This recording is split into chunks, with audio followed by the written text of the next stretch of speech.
Hi everybody, welcome back to my channel. Today we're going to make a DIY Dollar Tree breast cancer awareness ribbon. First of all, you're going to need this ribbon wreath form. And I wanted to let you know that if you can't find it, I can put the number in there. There is pink burlap wire edge ribbon, as well as a plethora of pink flowers, and I'll tell you how I chose mine. But I got them all from the Dollar Tree except for the tulips. They were 97 cents from Walmart. And you're also going to need your glue gun as well as your scissor, as always. Yeah, we always need that stuff, right? So first thing we're going to do is we're going to cover this entire wreath form in the pink ribbon. Now, this is just how I wanted to do it. If you want to just put flowers, then you go ahead. You might have to figure out how to wire the flowers on, but I really wanted this to have like a pink base of ribbon under it, so I didn't have to like just full on flowers. It ended up being that way, but I thought it would be easier anyway. That's why I'm doing it this way. So what I'm doing is I've cut two little pieces to put over the ends because the ends are sort of rounded. I didn't want to just start ribbon there, even though the wire edge ribbon will bend around there. I still added a little bit of glue. So I folded the ribbon in half, glued it to itself and to that middle rib, and then I folded each of the corners of the folds under and then just hit them with a little hot glue. And then I wrapped this in ribbon. There's no real tricks and tips until you get to like the center portion. But what I knew I wanted to do is I wanted to kind of go up one side and come down the other. So first of all, I wanted to let you guys know that I bought all of this supplies in the springtime, including the ribbon form. I was hanging on to them because October is Breast Cancer Awareness Month, which kind of stinks for crafters because you want to make the thing back in, March when it comes out, but it's not Breast Cancer Awareness Month till October. But if you know somebody who's a breast cancer fighter or survivor, obviously there is no time of the year where it's not okay to share it with them. Okay, I just wanted to tell you that I'm posting this now because October is Breast Cancer Awareness Month. Actually, I'm making it now. I take that back. I haven't made it. I just made it today. Anyway, so my only trick was for dealing with the crossover. So what I ended up doing was I went up the one side all the way down the other one until we got to the middle, and then I went up the other leg and then used the piece that was over the middle to join over the other leg. I know that that sounds weird when I'm saying legs, but I think you guys get the picture and you see it here. It's pretty self-explanatory. I didn't glue this along the way. I just glued it in the beginning and in the end, and then of course the second piece. But I had some leftover ribbon from projects before, so I believe that you're going to need probably 2 spools of this ribbon, but I just had like remnants, so that's why you saw me glue them together. And I didn't care that the glue seam was on the top since I knew I was going to cover it in flowers. So if you guys saw the thumbnail, my thought process or my inspiration or my design was going to be if you actually had this in a ribbon and it was three-dimensional, the ribbon that goes over the top of the other one would be lighter colored, and the one that goes underneath would have shadows. So that's why I decided to take the variety colored of pink flowers, and I basically started with the shadows, and it's very similar to how we paint too. A lot of times what we'll do is we'll create a whole color, we'll add the shadows, then we'll add the highlights. So I kind of felt like I wanted to go that way, and I fell in love with these tulips. Again, these are from Walmart. They were 97 cents a bunch, and they were back in the springtime. If you want to see, I hold it all there. And I love the tulips because they were already variegated. So I had dark pink ones, and I had medium pink ones, and I had medium to light, and then light. So I was able to use the tulips were the continuing flower, but to make it cohesive around the entire wreath.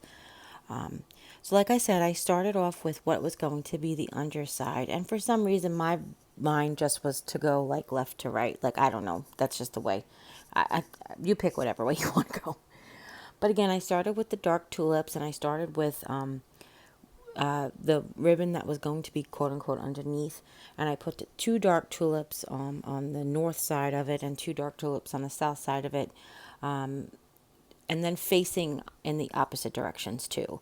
So I have the tulips that are going, leading towards where the ribbon is going, facing up, and the other one's facing down. And that's just the way I designed it. I don't really have a preference of why. I just thought it would look pretty if I ended each of the two legs with flowers, like that you can look at, as opposed to the bottoms of flowers. Does that make sense? Yeah. If I would have continued the flowers all in the same direction, the one leg that was underneath, quote unquote, underneath, as I'm doing air quotes, I don't know, you guys can't see me, but if I would have continued, then you would have seen like the undersides of flowers on the bottom. So that's why I switched them around. All right, that's what does that make sense now? I hope it does. So what I'm just doing is I have the tulips. Used three bunches of tulips from Walmart at 97 cents.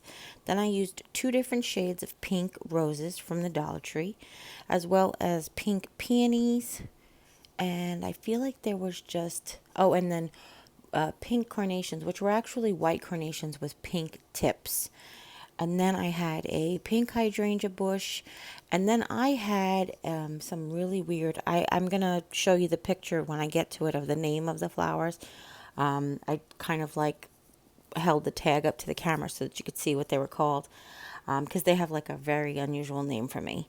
But I used a little bit of different kinds of flowers, like the hydrangea and that other one that I can't mention the name. Not mention, I can't remember the name, I'm sorry. And I used them to like fill in along the way because the tulips were kind of like big and they left lots of spaces. So I filled them in with similar colored or hued flowers, if that makes sense, just to fill in the spaces.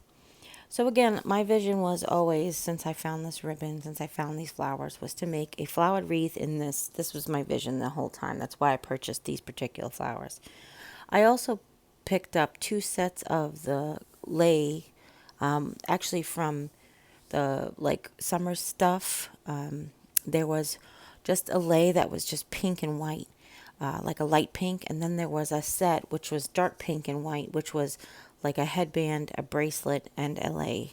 And I was going to use the flowers off of them, and I may make a second one of these using just those flowers, but as I was doing it, I realized that I had enough already cut off of little things.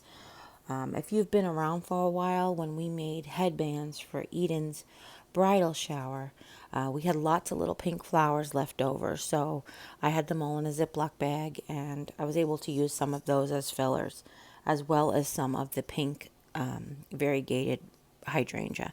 I picked up white with pink tip sort of hydrangea back in the springtime as well from the Dollar Tree.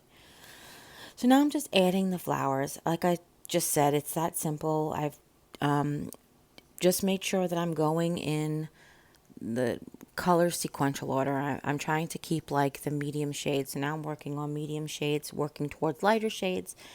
And what I think I'm going to do is I'm just going to go ahead and put down all of the tulips that I'm going to use. And this way I could just fill around them with the roses and carnations and such.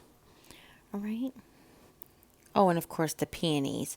So the peonies also were variegated. They were like a light pink to a medium pink variegation, which was really pretty. I think I bought the peony. I mean, I bought all these flowers in the springtime, but I think I bought the peonies specifically for the spring hula hoop wreath. But I ended up having some left over and using them on this. As I just thought it was such a beautiful touch. So I have a breast cancer survivor in my family. So I don't know that I actually have a lot of time to talk about it at the end, but I went ahead and I'm showing you a couple of variations of how you can design a ribbon just with Sharpie. Some of this wire-edged burlap ribbon, you can write on it, and you can copy over something. So if you don't like the way your handwriting is, you can print a word from the internet or from Word or Microsoft or from your computer, and you can trace over it. You can see it through the ribbon enough to trace over it. So I just wrote survivor on one and fighter on the other, just to give you guys an idea of, you can keep this plain or you can give it to somebody who is a survivor or somebody who is currently fighting, or in, before they've actually been there 5 or 10 years clear remission. I guess it depends on what kind of cancer you have, depending on how long you are in remission, where it's, you no longer have to worry as much, I think, or however that goes. I guess you always worry, but you know what I'm saying. Where they can't consider you cancer free, I think. So you can also, like I said, I made one that said survivor, one that said fighter. You can also do supporter. You can also write family. You can also just don't put anything on there. As you show, I'm going to show you it plain as well. I'm also going to show you that I laid the flower wreath down, and then I took the wired burlap ribbon and I laid it across the whole thing. That I thought it would be a nice touch if you didn't want to write anything, but you did want ribbon on it. I wouldn't really necessarily make a bow. I would just put the actual shape of the ribbon over it. I'll show you when it comes, but it's going to go by relatively quickly, so I'll tell you about it now. And as far as the method or technique goes, I am just pulling the blossoms off. There were a couple of tulips that when I pulled the blossoms off, the little plastic piece stayed on the wire, and I had to, mend them so that they wouldn't come apart and that the inside would be attached. But that's fine. And I'm just gluing, I'm making sure I get a little glue on the stem. So it's touching the glue from the stem to the flower so that the stem stays intact. But mostly I had to glue the flowers, for the big flowers especially, because I wanted them to lay on their side. And if I would have just glued their stem, they would have wanted to stick up. So I wanted to make sure they laid on their side. So I glued the sides of them. And because there is a center rib in this, it was kind of easy to put, to decide if I wanted it to be on the left side or the right side. All right, and then as you see, just trying to do keep colors in mind and color matching, and like I said, the different shades. If I worked with the light shades, then I wanted to just keep going with the light shades. All right. Now you could add greenery to this. You could add white accent flowers as well. I just wanted to keep it just in the pink family. I wanted to just keep it going. So, and here I am just making sure everything is secure and deciding how I want it to look. So I'm showing you here how it looks if you just lay, obviously you would attach it with glue, but if you'd like the ribbon to be on top of all the flowers, it would look really pretty as well. And now we're going to make a hanger. And here is another design option that I wanted to share with you. I actually attached 2 hangers to this because in my mind I was thinking how it would look really nice if it was at an angle, but I also imagined it being straight up and down. So I added 2 hangers to it, and this is the famous burlap loop hanger where you just loop some fabric, or as I should have said the first time, this is the famous jute hanger where you just loop some jute. But you can use ribbon or whatever. I always make a little noose, tie it on the end, and then I glued it in 2 spots and just trimmed the extra off. But and then I set it aside. But you want to make sure that jute is, your hanger is on there, and the glue is cooled really well before you hang it. So so you don't actually pull it off. But here's where I've taken some of the ribbon and I've just picked a font out of my brain. And I've drawn on there what I wanted to put. And of course, the first person that I thought of was a survivor. So I went ahead and I made that one first. And I just picked that sort of country font, but I didn't make it exactly. I just, basically it looks like calligraphy is really what it is. So then I wrote survivor on there. Now, if you wanted to give this to somebody who was a survivor already and they were not going to change it to fighter, you could make this permanent. You could glue this right on the flowers, or you could take some pipe cleaner or floral wire, and you can attach it that way. I didn't. I didn't. The person I want to give it to, I don't know if they're going to want it to say survivor all the time or just put it up for Breast Cancer Awareness Month. I feel like that they sort of go back and forth about how they feel about it, I can't judge because I haven't been through that, thank God. So, and then here we're writing fighter, and the same thing. We're just I'm using the same font, and I did cut the ribbons different just to show you two different ways. Either way, it looks really cute. So I'm going to show you when I did fighter, I just cut the angle on both sides. When I did survivor, I cut the dog ears into it. A dovetail, dog ears, dovetail. I don't know where I always get dog ears from. But anyway, so that's it. So what we're going to do is we're just going to stick them on there so that you can see what they look like. But anyway, here's what it looks like plain. And it is just as beautiful as I imagined in my head. Not to be like egotistical, but I really came out the way I like visioned it. And here it is with the survivor on it. And I just love this. And I took the ribbon and I went in the direction of the ribbon just to continue along so it would look pretty. And here's what it looks like with fighter on it. And then the same thing, I just tucked in the ends for now. So it's not permanent, but it can be, again. But if somebody was a fighter and you want to make this for them, I would make it on a pin so that they could take it off when they're a survivor. Okay. So here's now what it looks like at an angle. And again, I like it both ways. I think both ways looks really nice. So that's everything, everybody. As the pictures go by, I hope you really enjoyed this tutorial. If you do, please give it a thumbs up.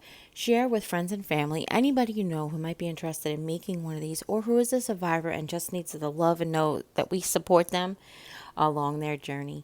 And if you haven't yet, click subscribe. And when you do, a little bell will pop up. When you ring that bell, YouTube will let you know whenever I upload a new video. And as always, you take care, God bless, and we'll see you next time. Bye.